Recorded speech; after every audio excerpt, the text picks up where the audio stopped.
Good morning, good afternoon, good evening. What is up?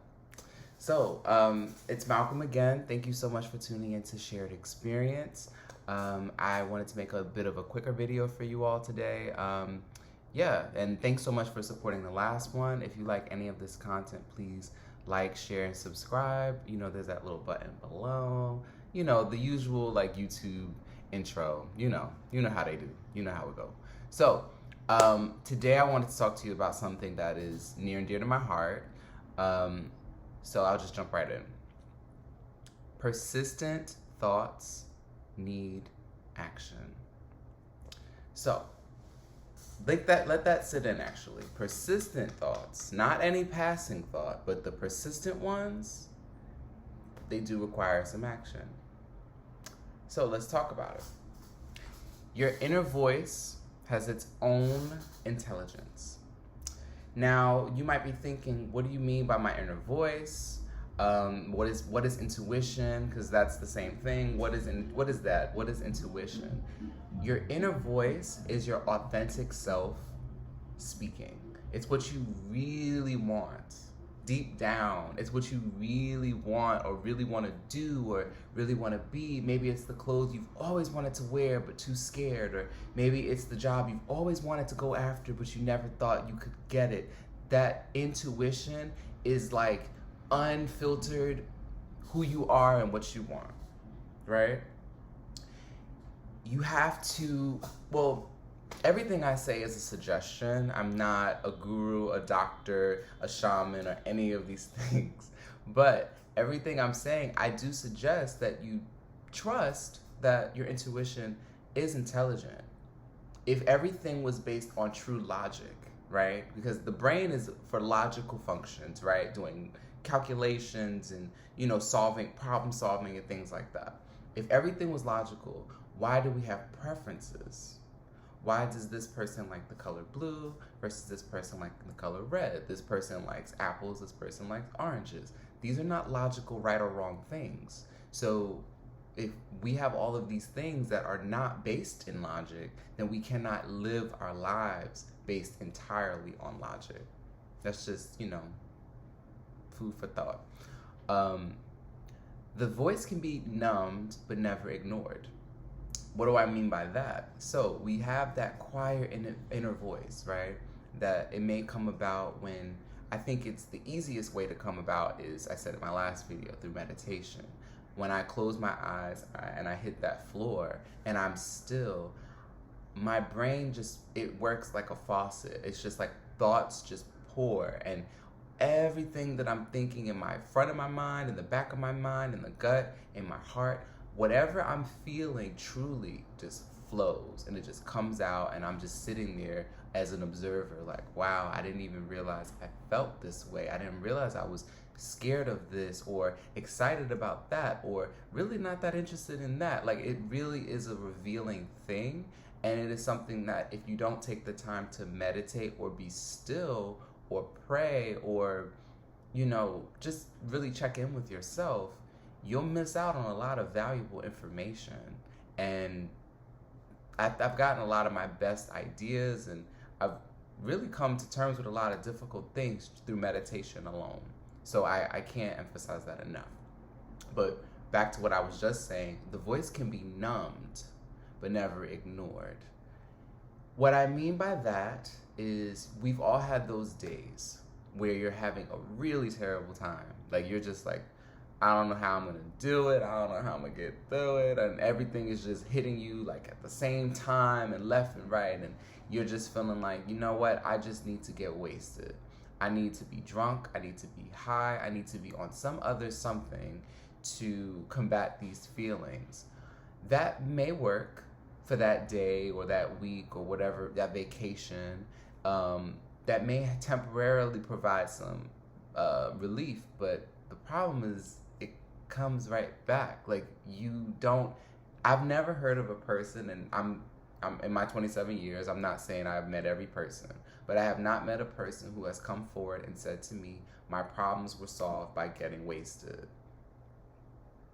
You get wasted, and then the problem's waiting. They're just like waiting for you over here in the corner. They're like, hey girl, like now that you're sober, here I am again to give you anxiety. So that's something to keep in mind. So I don't ever encourage you to ignore your inner voice or to ignore those lingering thoughts that you have. If you're having them, that must mean they need to be acted upon. So if you're unsure of what to do or what to start with the loudest thoughts first. So what that to me means is, if you have been thinking for the last 5 years, I hate this job, just as an example, I hate this job. And it may be logically a sound job to have. You may be getting great money, benefits. You may have great connections with your colleagues.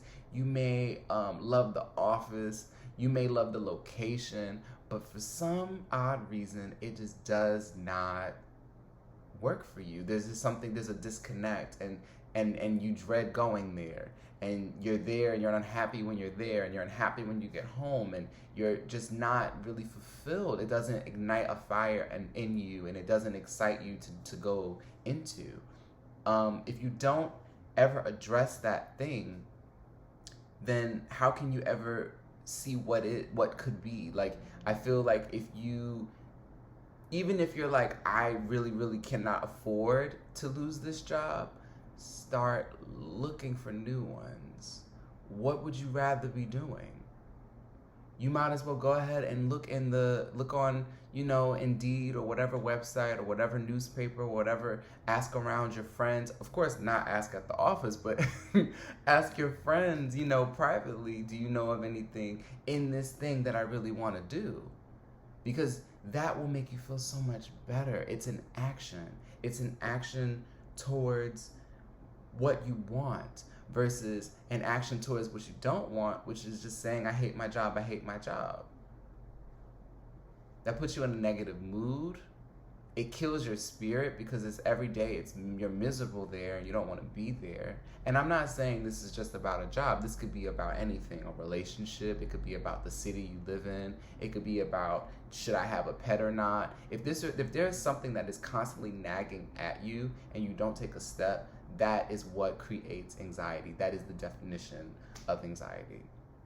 And I've never heard of somebody saying give me more anxiety, please. Like, nobody wants more anxiety. If anything, taking the action and the time will create so much space for new thoughts. I think everyone could benefit from more capacity for new thoughts. Because here's how it works. I feel that our brain is like, our spirit and our brains, they're very much like a bowl, right? A bowl can only be filled you can only put so much stuff in a bowl. So if you fill this bowl, if you're constantly worried, every day you wake up and immediately that anxiety kicks in and you're thinking, I hate this job, I hate this job, I hate this job, you don't have a lot of room for gratitude. You don't have a lot of room for potential and possibilities because you've already given up on the possibilities. You're just settling on this thing. You don't have as much room. You might have some room, but you don't have quite as much room to laugh or to let your mind wander. Ooh, that's that part. When you have anxiety, your mind really cannot wander, and that is something so essential. We're not machines. The difference between humans and like, I'm sitting in front of this computer. Computers are designed to work. Like, you open them to do functions. Like, do this thing, do that thing, make this thing. We humans are not built like that. We are built to express, to feel, to love. We're built for a multitude of things. We are not machines. And you have to give yourself that space to wander, fantasize, to laugh, to distract. Sometimes you need unstructured time. You need time to just not be productive. And when you're constant, so if you have all this anxiety and all these persistent nagging thoughts, you don't really have a lot of space for free thinking, to imagine anything, because you're so consumed. And I know somebody knows what I'm talking about. I feel like those, when you're in the church, I grew up in the church. I'm not a very church going person now. I'm very much a spiritual person, but I did grow up in the church. And in the church, there will always be people like, I know that's right. You know, there'll be somebody co-signing, because people know what, I know you know what I'm talking about. Like, you cannot, when your thoughts consume you, they're not serving you. And your thoughts should serve you. Your thoughts are tools. Your brain is a function, and your heart and your gut, all of this is a connection. It's connected, and it's all to help you. Life is supposed to be a beautiful thing and a grand opportunity to create and to love and to grow. But when we're not acting on our thoughts, we're ignoring ourselves. We're ignoring our needs. I don't think you want to do that. I don't think any happy person is ignoring their needs. We all have to acknowledge our needs and listen to our thoughts and honor them. So I think that says everything.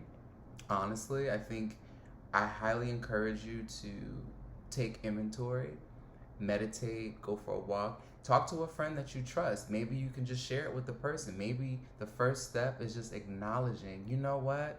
I really don't like this thing, or I've always wanted to try that thing, and I have never done it. I've never taken a class. I've never even looked at a video, a how-to. I've never even said it out loud. You would be surprised at so many, the number of people who have dreams that have never been shared. They've never shared their dream. And I'm not laughing at you. I'm saying I understand. It is scary. It's so scary, but I think the things that are scary are the things that matter to us the most. So you might as well listen to those thoughts. Why do you think we're having them? God or the universe, whatever you believe, is placing them.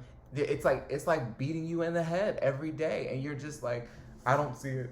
I don't see it. Like, you're ignoring it, and that it's just not healthy. And not only is it not healthy, you will be a happier, more fulfilled, and just better off person if you take that time.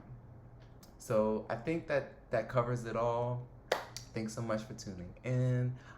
Please like, share, and subscribe. And also please leave comments below. I really want to engage with you all, and I really appreciate you watching. I don't know if I've said that enough. I really appreciate you even listening, even entertaining this idea. But I feel that we can have such great conversations, and I'm open to suggestions on what you want to talk about. I'm open to what you feel, and I would love to engage with all of you. So please do that below, and thanks so much. Have a great day.